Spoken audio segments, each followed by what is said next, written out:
அனைவருக்கும் வணக்கம்.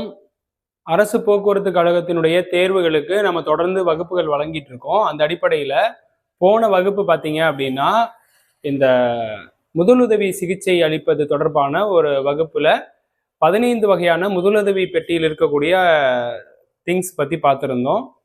இதற்கு அடுத்ததா பார்த்தீங்கன்னா, பல நபர்கள் இந்த தேர்வுக்கு விண்ணப்பித்த பிறகு இதற்கான வினாக்கள் எப்படி அமைய போகுது அப்படிங்கிற ஒரு சந்தேகத்துல இருப்பீங்க. அந்த சந்தேகத்தை போக்குறதுக்கு தான் இப்படிதான் ஒவ்வொரு வினாக்களும் அமையும் அப்படிங்கிறத இந்த வினாவை பார்த்து நீங்க புரிஞ்சுக்கணுன்றதுக்காக இந்த காணொலி வழங்குறோம். ஸோ அதனால இந்த ஒரு வினாவை நீங்க கொஞ்சம் அப்சர்வ் பண்ணி பாருங்க.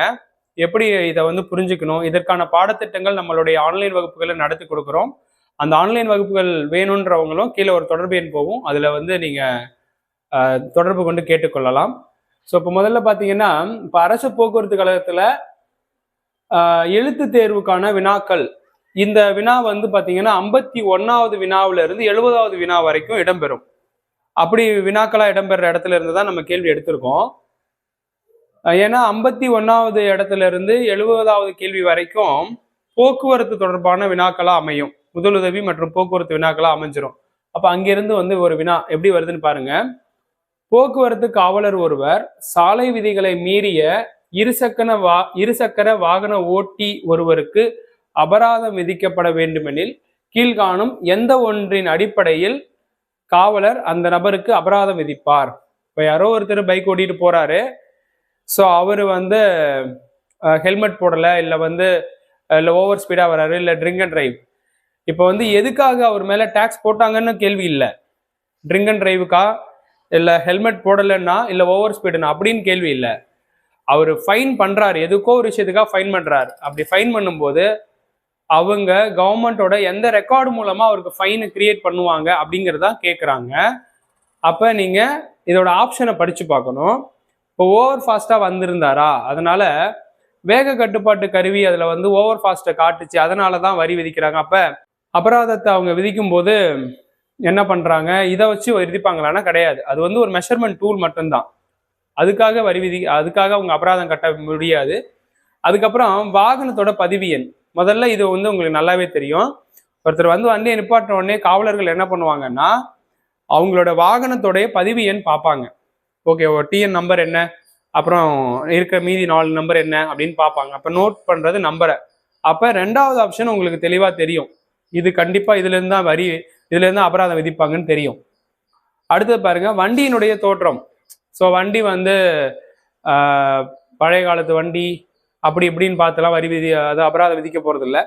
அடுத்தது 4வது பாருங்க, ஒரு வாகன ஓட்டியுடைய தோற்றம் அப்படின்னா அவருடைய ஆள் நடவடிக்கைகளை பார்த்துலாம் அபராதம் விதிக்க போறது இல்லை.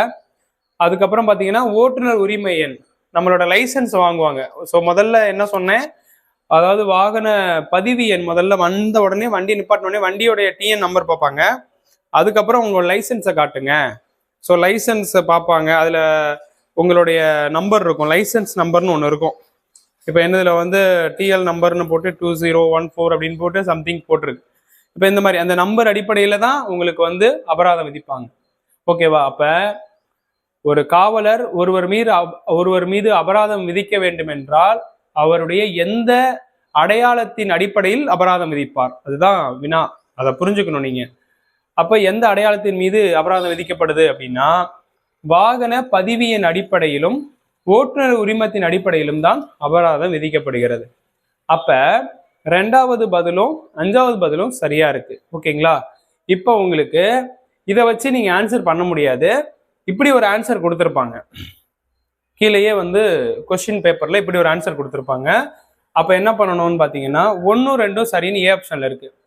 1 வேக கட்டுப்பாட்டு கருவி இருக்கு, 2 வாகன பதிவு இருக்கு. இது 2ம் சரி கிடையாது. அடுத்தது 2, 5 பில இருக்கு. அப்போ 2 வாகன பதிவு எண், 5 ஓட்டுநர் உரிமை எண். அப்ப இதுதான் சரி. அப்ப கொஸ்டின் பேப்பர்ல உங்களுக்கு இது சரின்னு தோணுதுன்னா நீங்க கொஸ்டின் பேப்பர்ல எதுவும் குறிக்க கூடாது. உங்களுக்கு தனியா ஓஎம்ஆர் ஷீட் கொடுப்பாங்க. ஓஎம்ஆர் ஷீட்னு ஒன்று கொடுப்பாங்க. அந்த ஓஎம்ஆர் ஷீட்ல இது கொஸ்டின் நம்பர் 51ன்னு வச்சுக்கோங்களேன். இது கொஸ்டின் நம்பர் 51. அப்போ ஓஎம்ஆர் ஷீட்ல இப்போ கொஸ்டின் நம்பர் 51 இருக்கும்போது இப்போ ஏ சரி கிடையாது, சி சரி கிடையாது, டி சரி கிடையாது, பி தான் சரி. அப்போ பிங்கிற ஒரு காலம் இருக்கும். இதை என்ன சொல்லியிருப்பாங்கன்னா, கருப்பு கலர் பால் பாயிண்ட் பேனாவால நீங்க ஷேட் பண்ணணும்னு சொல்லியிருப்பாங்க. அப்ப என்ன பண்ணணும் நீங்க அப்படின்னா, இந்த கருப்பு கலர் கட்டத்துல இருந்து கோடு வெளியே போகாத அளவுக்கு நீங்க ஷேட் பண்ணி முடிக்கணும். இப்படி ஷேட் பண்ணி முடிச்சிடணும். இதான் ஆன்சர் சொல்றதுக்கான ரூட். அதாவது இந்த ஓஎம்ஆர் ஷீட்ல இப்படி நீங்க ஷேட் பண்ணி காமிக்கணும். இப்படி இந்த கேள்விக்கு நீங்க 1 மதிப்பெண் வாங்கலாம். மற்றது எதையும் குறிக்க கூடாது. எப்பயுமே ஒரு ஆன்சரை குறிச்சிட்டிங்கன்னா அதுல வேற எந்த கட்டத்திலையும் நீங்க கை வைக்க கூடாது. அப்படி கை வச்சீங்கன்னா அந்த கொஸ்டினை திருத்த மாட்டோம்னு சொல்லிட்டு ஒரு ரூல்ஸ் சொல்லியிருப்பாங்க. அதனால அதை பார்த்துக்குங்க. ஓகேங்களா? ஸோ இது மாதிரி இன்னும் ஒரு சில வினாக்களோட அடுத்தடுத்த வீடியோவில் சந்திப்போம். நன்றி, வணக்கம்.